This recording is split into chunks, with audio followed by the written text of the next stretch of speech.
Hi everyone. Okay, so you guys are at the table entitled Executive Functioning. When I went to the Executive Functioning training, it was such an aha moment for me, and I'm hoping that you guys get that same feel. And what I started to learn is that adults struggle with executive functioning skills, kids struggle with executive functioning skills, and so it's not just special ed students who have issues with this, but every single student on our campus, I'm quite sure, struggles with some sort of executive functioning skill.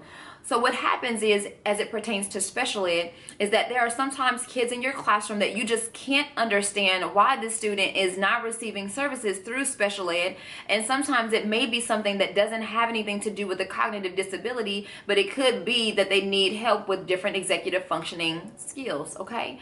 So executive functioning starts off with the brain, and the part of the brain that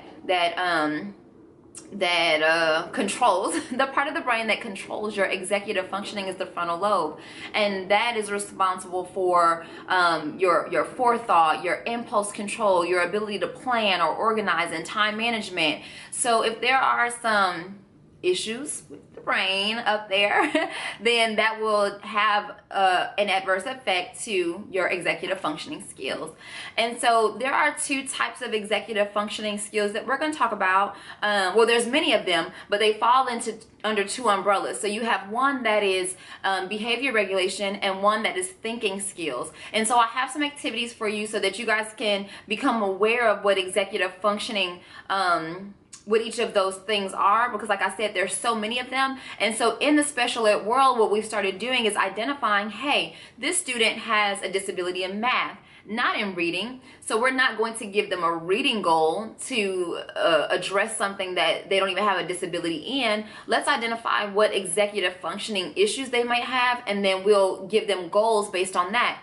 If you guys haven't had an opportunity to visit the G's, what a G is, and if you have, then G scores and low G scores are also other things that we're considering when identifying where we need to support the student. So sometimes it is a cognitive academic disability, math calculation, written expression, reading comprehension, reading fluency, and we'll address that in the classroom through instruction.